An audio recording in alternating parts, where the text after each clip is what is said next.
নমস্কার বন্ধুরা, আমি সুমনা ঘোষ। আজকে তোমাদের জন্য নিয়ে এসেছি নতুন একটি ভিডিও। তো কদিন যাবৎ যা গরম পড়ছে, কোনো কিছু রিচ খাবার খেতে অত বেশি ভালো লাগছে না। তো ভাবলাম যে চলো হালকা পাতলা একটু মাছের ঝোল করি, কোনো মশলা ছাড়াই।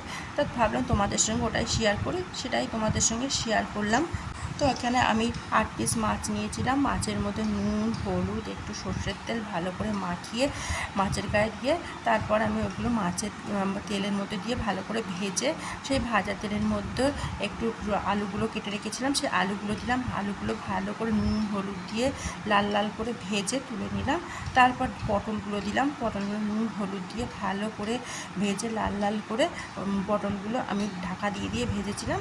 তো পটলগুলো আমি লাল লাল করে ভেজে তুলে নিয়েছিলাম।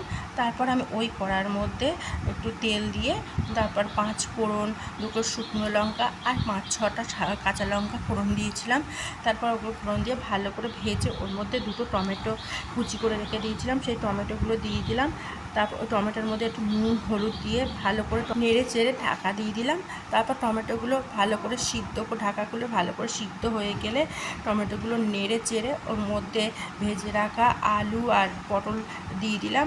তারপর আমি যেহেতু আলু পটল আর টমেটো ভাজার সময় আমি নুন হলুদ দিয়েছিলাম, তো এখানে আমি অল্প অল্প নুন হলুদ দেবো। যত নুন হলুদ দিলাম, দিয়ে ভালো করে কষিয়ে ওর মধ্যে জল ঢেলে দিলাম। আমি পরিমাণ মতন জল দিলাম, যেহেতু দেখলাম আলু আমার প্রায় সিদ্ধ হয়ে গেছে, অল্প একটু বাকি আছে, সেই পরিমাণে আমি জল দিলাম। দিয়ে ঢেকে দিলাম। ঢেকে দেওয়ার পরে 10-15 মিনিট পরে খুলে তার মধ্যে ভেজে রাখা মাছগুলো দিয়ে দিলাম। দিয়ে আমিও 5 মিনিট মতন ঢেকে রাখলাম।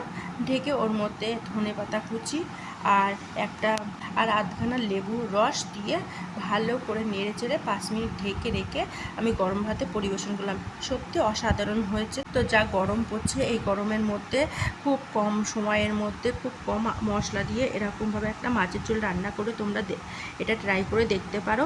তো আমার ভিডিওটা যদি তোমাদের ভালো লাগে তো একটা লাইক কমেন্ট শেয়ার করে দেবে। আর যারা আমার ইউটিউব থেকে দেখছো তারা আমার চ্যানেলটিকে সাবস্ক্রাইব করে দিও। আর যারা ফেসবুক থেকে দেখছো তারা আমার প্রোফাইলটিকে ফলো করে দিও।